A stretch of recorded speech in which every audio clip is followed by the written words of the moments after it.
Tinatransfer na guys yung ating nahuli for 16 days natin sa laot. For about 500 tons yan guys sa 16 days namin. So ngayon, second day na namin ng pag-unload ng isda dito sa napakalaking barko na ito guys. Ano ang pangalan nito? Hindi ko nakuha ang pangalan. So, si Sin kasama guys. Ayan guys, shout out! Nasa loob sila ng bodega. Ayan guys. Oh. Ayan.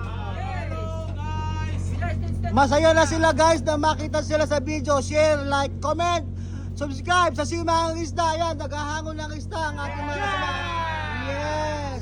Ganyan ka-energetic ang ating mga kasamahan dito guys. Pag nakakakita sila ng cellphone, lalo na paghawak ng Simangang Isda. Ayan. Guys, ganyan kasaya kasi alam nila makakasama sila sa vlogs. Hindi na makita yung mga pagmumukha ng mga ito. Ayan, magandang umaga sa lahat. Good vibes. Yes. Ayan, maubos na yung laman ng storage natin. Susunod tayo ay bodega na. Ayan guys. Ang laki-laki ng ating barkong pinagsasalinan guys, si Sin kasama. Ayan. Magandang umaga, good vibes sa inyong lahat. At kami ay patuloy sa aming trabaho. Maraming salamat. Thank you. Ayun, maraming salamat daw, sabi ng PNG local crew.